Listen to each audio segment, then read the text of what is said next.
kedua akan memaparkan sebuah analisis dari jurnal yang kita pilih menggunakan metode analisis artikel ilmiah.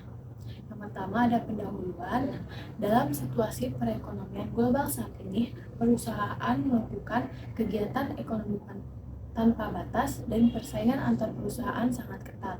Dengan keadaan seperti ini, agar setiap perusahaan dapat menjalankan fungsi manajemennya dengan baik di bidang pemasaran, produksi, sumber daya manusia, dan keuangan, diperlukan kemampuan membaca dan melihat keadaan yang terjadi saat ini.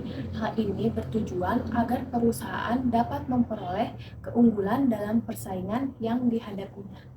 Saya Intan Rahmawati. Selanjutnya, di sini ada metode kuantitatif.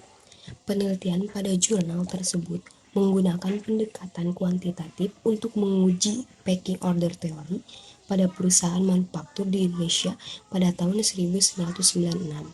Hasilnya menunjukkan bahwa besaran perusahaan, profitabilitas, struktur aset, dan perubahan modal kerja secara signifikan mempengaruhi kebijakan pendanaan eksternal. Selain itu, ditemukan bahwa aktivitas yang seharusnya didanai dengan utang jangka panjang justru didanai dengan utang jangka pendek, mencerminkan kurangnya perencanaan yang baik dalam kebijakan pendanaan perusahaan di Indonesia pada masa krisis moneter tahun 1997.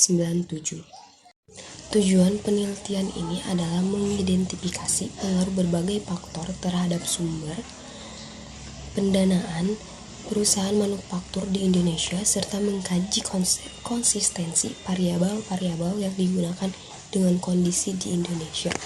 Saya akan memaparkan sebuah jurnal yaitu Eksplorasi Tingkat Efisiensi Pasar Modal Indonesia menggunakan studi kasus di Bursa Efek Indonesia.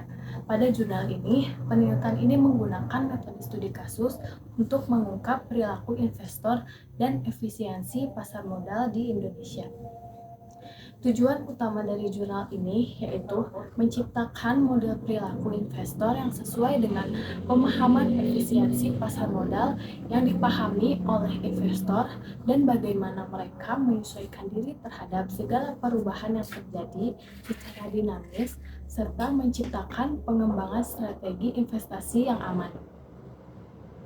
Hasil dari studi ini diharapkan memberikan kontribusi berharga bagi pengambil kebijakan di bidang pasar modal, serta memandu langkah-langkah untuk menciptakan lingkungan investasi yang menguntungkan dan adaptif terhadap perubahan dinamis dalam pasar modal.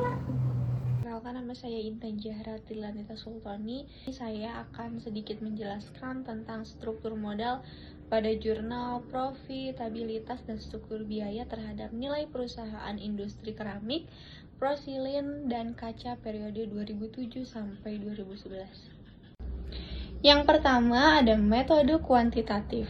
Penelitian tersebut menggunakan analisis kuantitatif karena penelitian ini menggunakan metode analisis regresi berganda untuk menguji pengaruh antara variabel independen yaitu struktur modal, profitabilitas, dan struktur biaya terhadap variabel dependen nilai perusahaan di Bursa Efek Indonesia. Yang kedua ada metode studi kasus. Metode ini menggunakan studi kasus di mana dua variabel independen, struktur modal dan profitabilitas, dan satu variabel dependen nilai perusahaan.